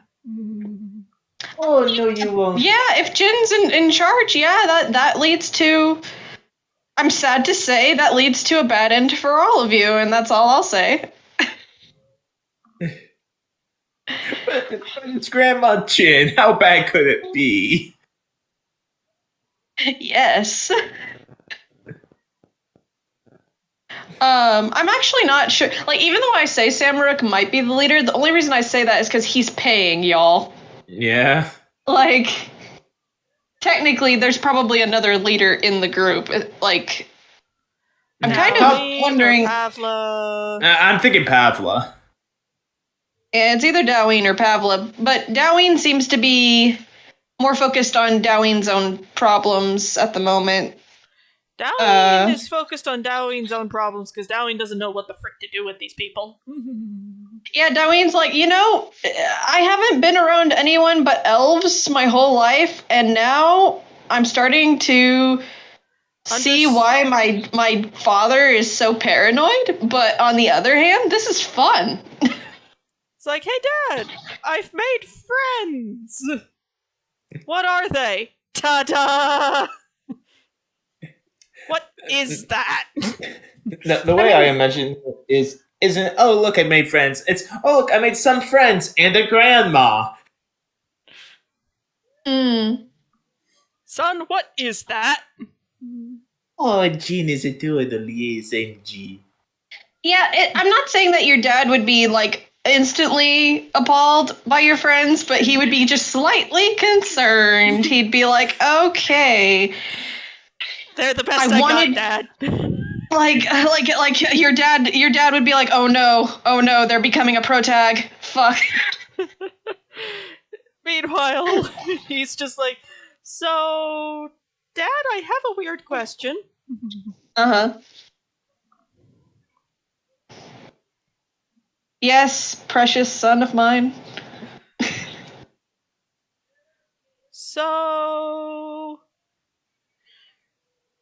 yeah, me. Yeah, it's just the party is just like, it's just like, it's like, yeah, yeah. I'm just thinking of the letters Dowling is going to be sending home to his parents. Just like, hello, father. Hello, other father. Here are my missives from the front, as it were. I have made friends. They're very odd. Yeah. One of the friends I've made is a dwarf. She's very grumpy, but also kinda nice if you don't get on her bad side, which is fairly easy. The not getting on the bad side part. Yeah, she kind of reminds me of Paladin Dad a bit. Like, She reminds me of you, insert name of Paladin Dad. yeah. I do have names for Doween's dads, but I don't have my notes open right now. I'm so sorry. Yeah. But yeah, And then you might get a message from your dad faster than you think. just, hi, Dad! There's been a show! Here's what's happened. 2 hours later, poof! Oh, hi, Dad! That was quicker than expected. Yeah, like when a level 20 druid is like, "Oh no, my child." Now he's just like, I'm not in any sort of danger, though. Mm-hmm. And being a world traveler, he's seen a lot of trees, if you get my meaning. Meaning he can go pretty much anywhere he wants. Is she similar to Bo?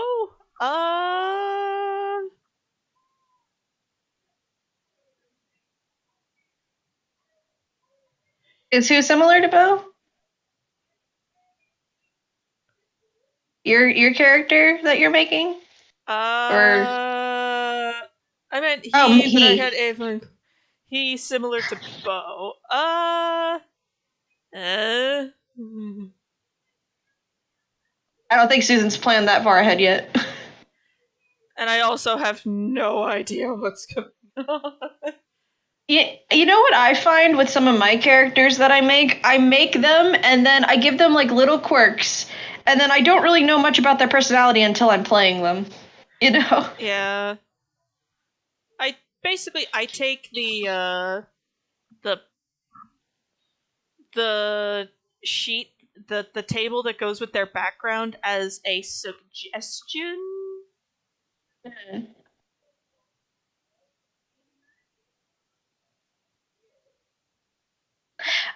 Yeah, I'm probably gonna get Susan to eventually draw the Drex Brox's crew, but I'm not gonna, do that now because Susan's got a lot to do. So I ain't gonna. Yeah.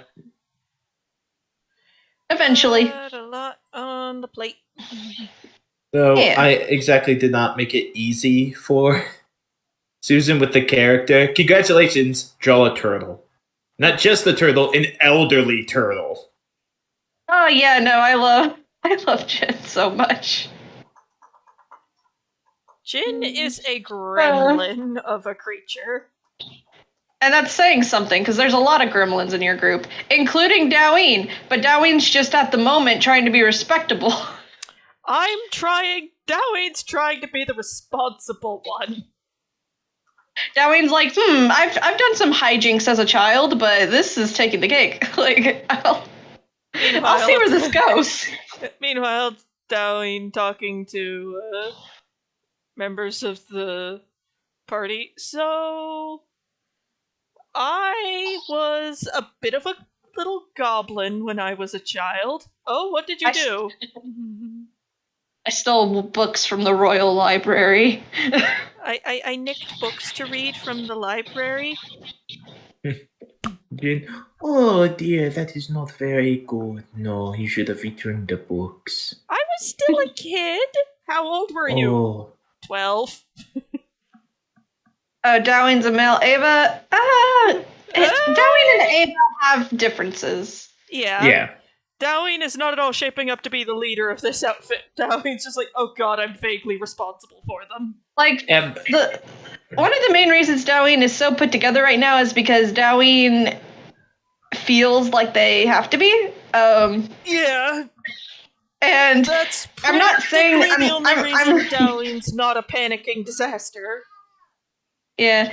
The reason why Dowing's not panicking right now is because she's trying to prove to, he's trying to prove to his druid dad that he can do things on his own.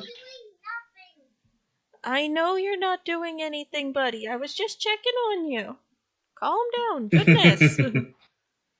Yeah, no, like Dowing's trying to prove a point at the moment. So, because there's stuff about Dowing that no one will know until Dowing is ready to reveal Divulge. it. Yeah. Dowing will divulge when Dowing is ready. Yeah. Yeah. Dowing is much like her dad. They put up a persona for People. Appearances, you know. Dowing, I learned it from watching you, Dad. Dad, no, never watch me. Bad example. Yeah. What a responsible mom friend.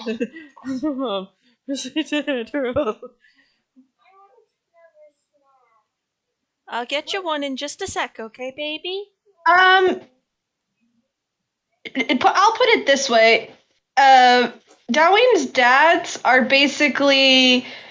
I base them off of Crowley and Aziraphale from Good Omens. And that's all you'll get. Aw, that's wholesome.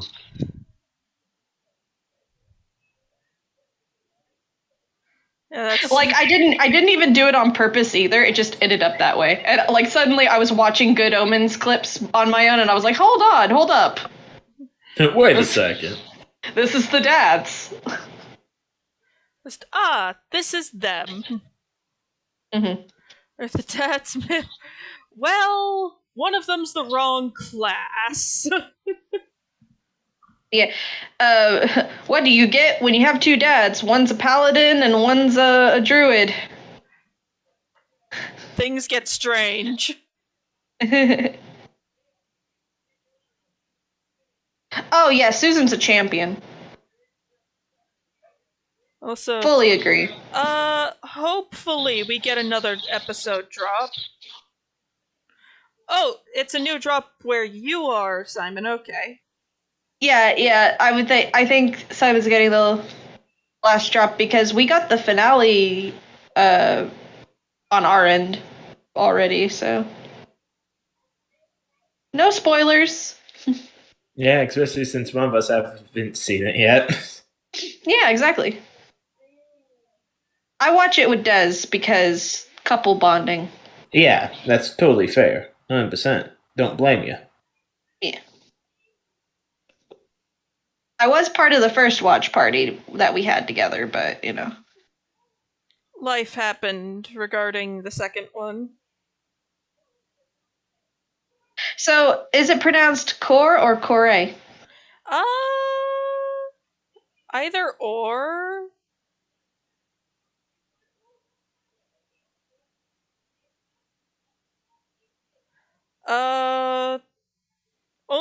It's 12 episode seasons, like an anime, and season 2 already has been greenlit. Mm-hmm. But, the thing is, Dowing's paladin dad is a Oath of Ancients druid, not a devotion Oath of Ancients paladin, not a devotion paladin. So he doesn't Yeah. really serve a god per se. Yeah, not really. He respects the gods fully, but like, He doesn't serve one.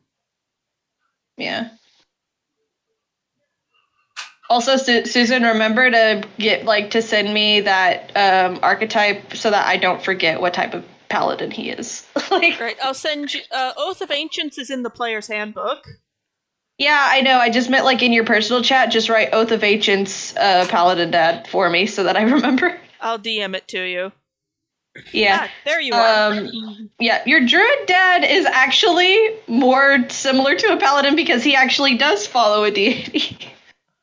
Yep. But yeah, we'll get into that later. And Dad is Oath of Ancients. Druid Dad is Unknown Circle. Yeah, unknown circle. Yeah, we don't know what we're dealing with on that one. Yeah, Oath of Ancients paladin dad, he is awesome. He, for one thing, he thinks that Doween will do just fine out in the world. Yep. Like, he has no doubts.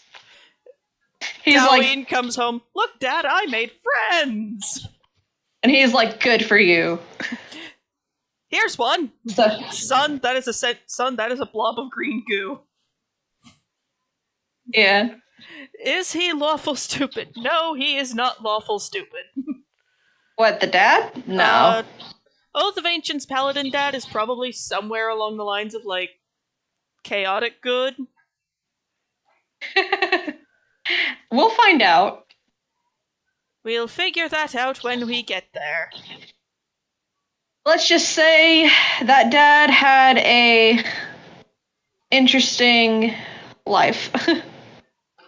But I'm not gonna get into it because, for one thing, I haven't written most of it down yet.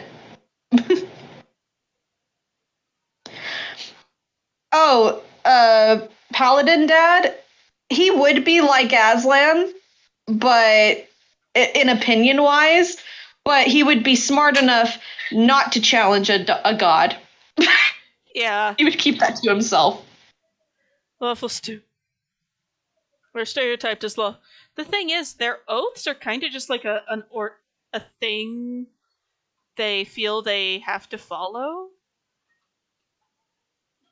Look, Paladin Dad is neither stupid nor extremely smart. He's an average smarts person. He means well. Basically, he's smart enough not to piss off, like, powerful deities, but he is also stubborn enough to be like, this is my family, fuck you. Yep. Now, I'm going to be pronouncing it Kore, just for the sake of my own sanity. Her name is actually another name for, The goddess of Persephone. The goddess of Persephone. spring and kind of sort of the underworld. Oh yeah, no, she's also a goddess of the underworld, so it's like I love you going over this, Susan, because I actually do follow Persephone IRL, so it's like, yep. Okay. Her true name is Corey. Well, no, Kore is her. It's a name she took when she became a druid initiate and started taking class levels. Oh no, I was talking about the goddess, but okay. Yeah, I'm sorry. No. Talk about your character. We don't have to talk. We don't have to get into goddess lore stuff. God shenanigans. I just got confused. Her birth name, I haven't figured out her family name yet. Well, Ren, here's the way I do things. Just I don't base a character's like personality off of class. I just never do. Makes it more entertaining. Yeah.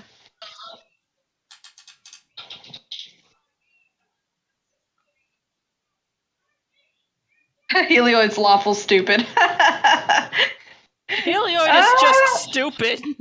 Jude would agree with you. Helioid's just stupid. I mean, you ain't wrong. Jude would agree. Actually, we don't really know what Helioid's up to right now. Aside from being in the timeout corner. Yeah. Well, I mean, not that we can put him in a timeout corner.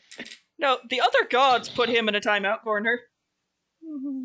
Really? Already? Because, I thought that he was just sticking around Meletus and, we never really got anything after that. Heliod is under a timeout rock put there by, I think, either Kruthix or Erebos. Oh, you mean, actual lore. I'm sorry. I thought you meant from what the characters know. Because... Aslan has seen Heliod under the timeout rock. Yeah. Yeah. But the other players have, the other... He hasn't shared. Yeah, he hasn't shared. Who hasn't shared? Aslan has not shared that Heliod is under a timeout rock. I believe... No, Ren, I'm not saying that stereotypes can't be fun.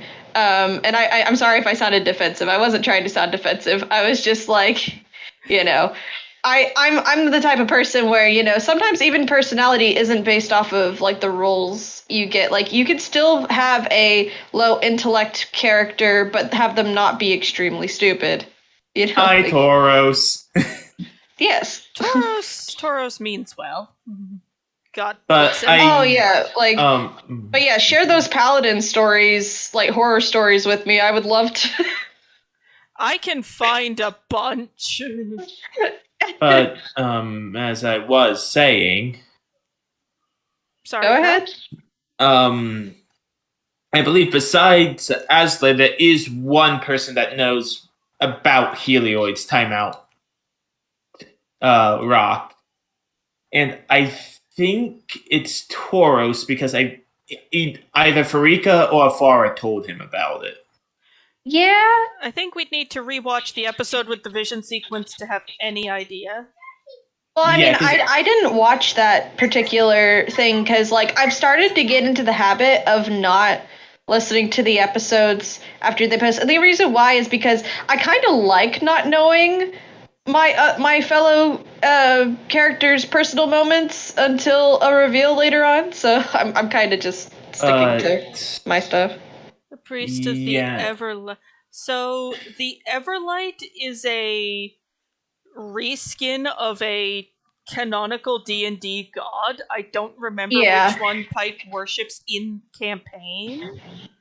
I can look it up real fast in Google. In campaign, she's a priestess of Sarenrae. There we go. But they can't actually use that name in the show. For copyright reasons. Yeah, for copyright reasons. That's what... I'm not going further with what I... That was why the blue dragon looked different, and had the ability to take a human form, which dragons don't, which chromatics don't usually have. And also that's why Vecna is referred to as the Whispered One, or the Whispering One. Mm-hmm. Yeah, they can't really tell us anything about this character. Yeah, it's also why health potion is called elixir. Yeah, and nobody actually states what spell they're using. Yeah. Yep. Gotta find a way past the copyright. Yeah.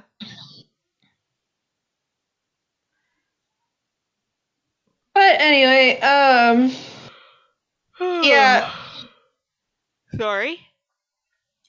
Back to Theros crew. We're currently in a bit of a state. we're very hyped. We are very hyped, but also afraid. Thoughts on media? So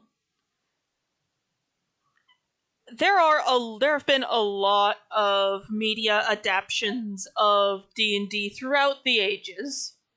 Mm-hmm. From the Saturday morning cartoon of the 80s, which was a trip. Mm-hmm. I know it was a trip because I saw it with my own 2 eyeballs. Yeah. Yeah. All the way to Legend of Vox Machina. It's very difficult to fully capture the energy of a campaign. Because of just how long they are. Yeah. Which is why I think it's really good that they did change some things Yeah. in Legend of Vox Machina. I mean, in the original story, if I recall correctly, there was no bit where Pike did, like, astral projecting shenaniganery. Yeah, but be careful what we talk about, though, because Crow hasn't seen the last 3 episodes yet. Whatever they entailed. Because I'm yeah. Right. Basically, there's shenaniganery mentioned that is not that was not present in the campaign it's based off of, and in a way Yeah. that kind of adds on to it, if that makes Yeah, sense. like, yeah. And then also in media in general, there's like a basic rule of, like what makes a good story, what to keep in, what to take out. It's Yeah. it's not necessarily that they're trying to say, oh, this part of the campaign is bad or needs to be rewritten. It's just that they have to also keep in mind that they're trying to cater to not just the fans, but to some new people just coming in. So they have to do some setup and other things, Shift and that some takes things away around. from story for a Should be bit. like you agree that humans should be like humans in stat distribution upon level 1. I don't know how to feel about that. I've always followed the rules where, like, these are different species. Mm-hmm. These are all different species, so it would be strange for all of them to be stat-wise exactly the same.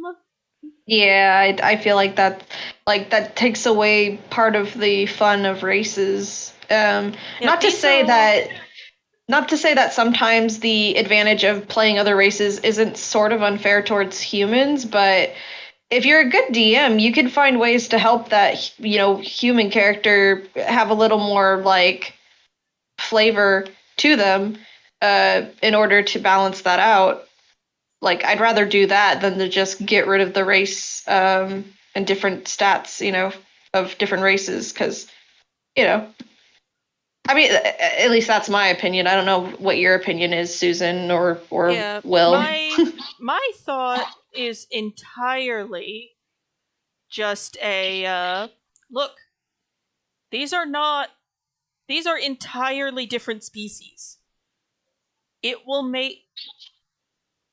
Yeah, these are whole entire different species from each other.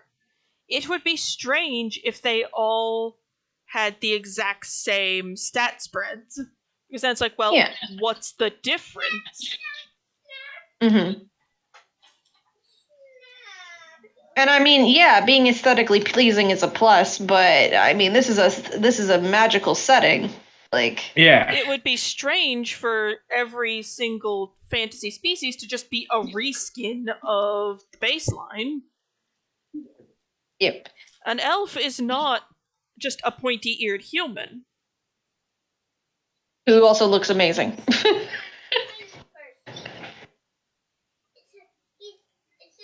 person. It's a Yeah. tiny person. It's a tiny person. Yeah.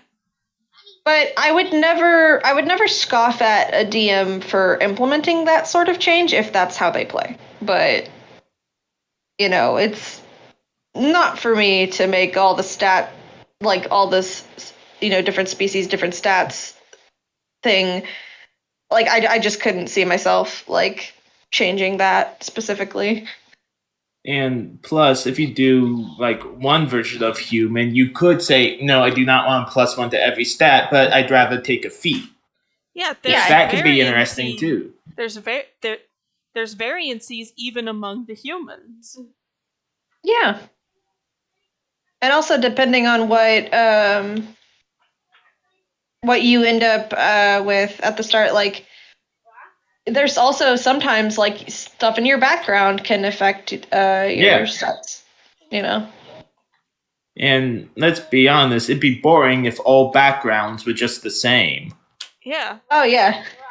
I made sure that each of my players has a different background because we don't need I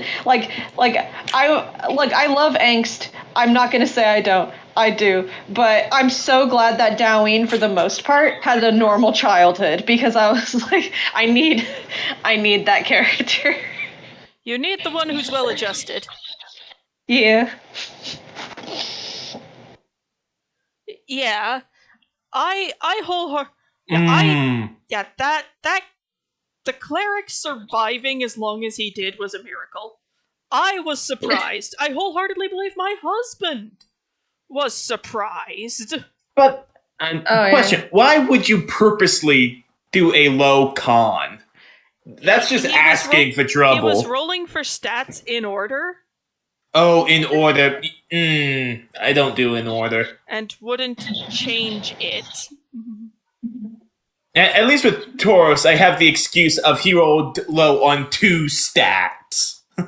The DM gave you an opportunity for a reroll, and you said no, thank you. No, reroll for what?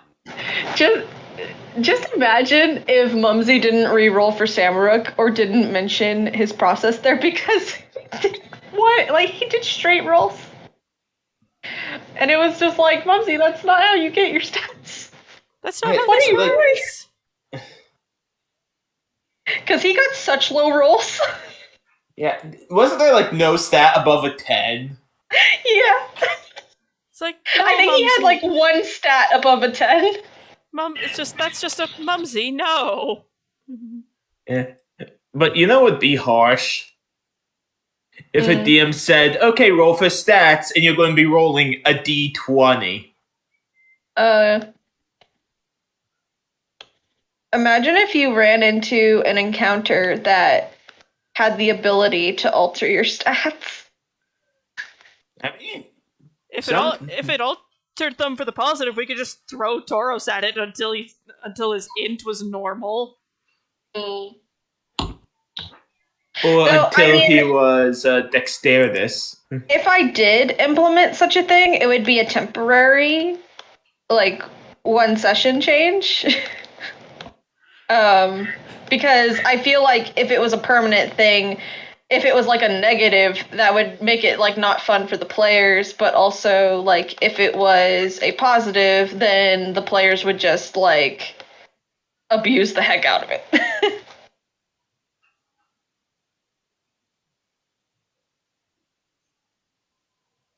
I'm doing 3d10 for my Tyranny of Dragons campaign.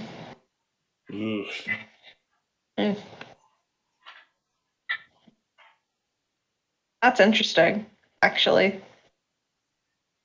I've never tried that. 3D.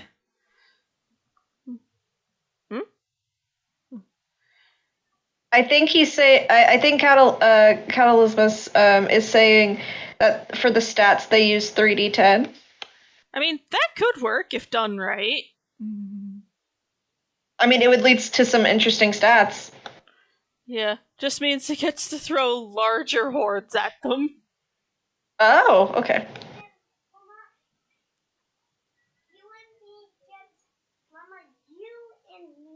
Yeah, I've actually done a similar thing, Ren. I think what my old DM had it be 4d6, take the lowest out, and then do it for each slut, and then that was the stats for that at one point.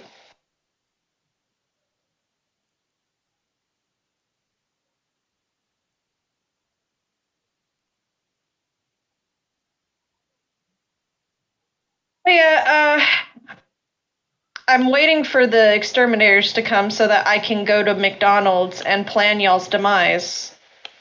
I'm kidding. I say that fully with no seriousness involved. You guys aren't dying. I gotta wrap up the stream so I can go do other things. All right. Oh yeah. I love you both. I'll see you guys later, and don't worry, you ain't dying tomorrow. We hope. So, we hope. Okay. Bye, everyone. And your character looks amazing, Susan. I just hope that we don't need them. Her? Yeah, we don't need her. Yeah. Yeah. She might be one of those that comes about not because Ava is deceased, but because due to things, Ava is physically unable to join the party for an adventure. It's like, hey guys, I have nonsense going on. I can't physically help right now. Mm-hmm. So I'm gonna. It's like, I can't help you guys right now. I gotta go. I have things I need to do, but here is a understudy. Corey, hi. What, are you gonna make it canon that they know each other? I don't know how. I'd have to talk to the husband about it, but I might. We should all do that. That the main character knows. Like, anyways, I love you both. I'm gonna head off. All right. Bye. Alright, bye. Basically, yeah, if Ava and Menelaus progress in their relationship, there could be bits where it's like, hey guys, I love you all, but I can't make it to today's thing. Here's an understudy of mine. Hi. Oh, hi.